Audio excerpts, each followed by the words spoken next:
So,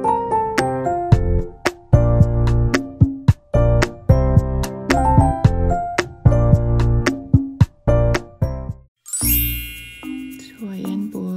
Time check. 5 in the morning. And ayan. Ang dami ng snow. Hindi na talaga siya natigil since last night. Yan na. Makikita dyan yung buga pa ng snow sa may ilaw.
Si ate kaya hindi siya makaalis.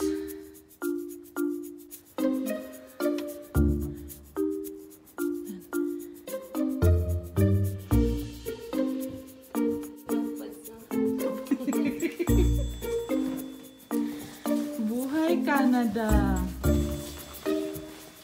Pag malaki okay lang kasi mataas ako sad ako kasi talagang baba.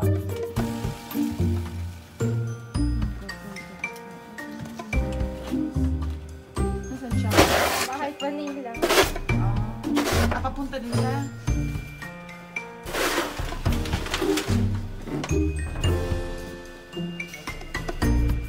Ha? Ang lalim na Kaya kanina nga, lubog ng paa ni ate eh. Kabulong magdamagang snow lang. Ay, ganyan na siya.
Nagpaplano na lang si ate maglakad.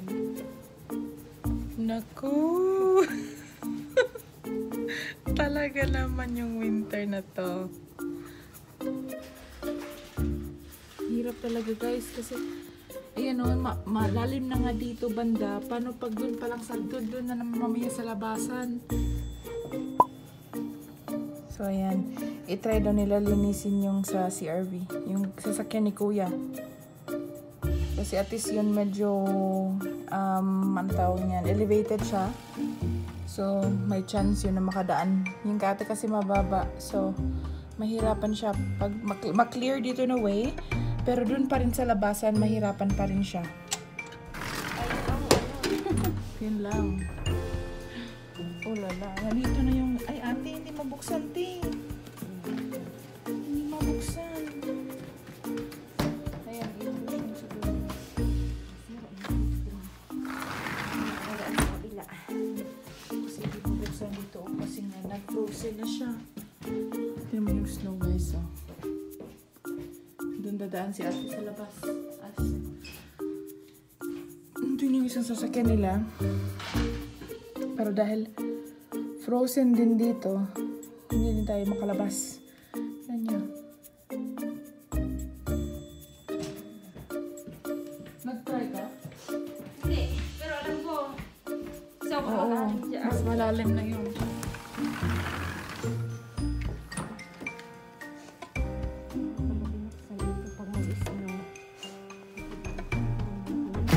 Ayun.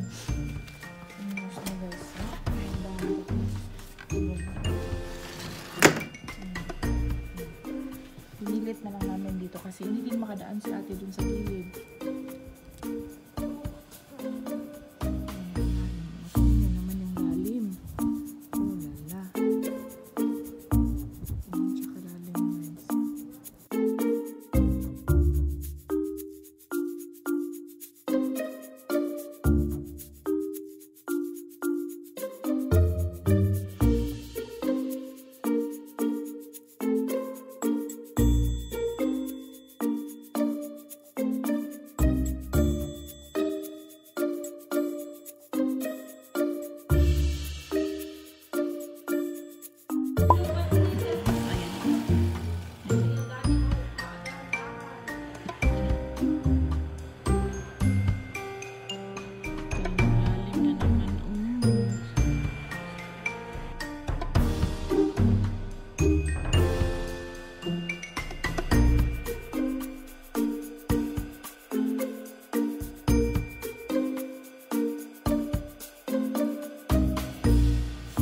Magsashower na rin sila.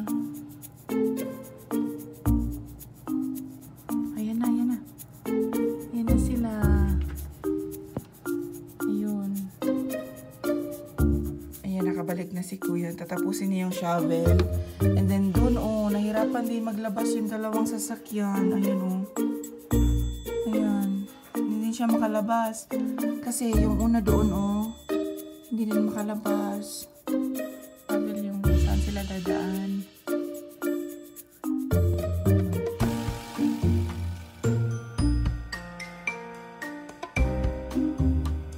Kami. Nagising na yung aming bulilit. Ay, langga. Look at Daddy. Daddy's there because mommy's car got stuck in here. So Daddy has to bring mommy to work. To drop mommy to work. So yan, Daddy's trying to help the neighbor. What is that? Same like your car? Like mommy's car. Yeah. All done.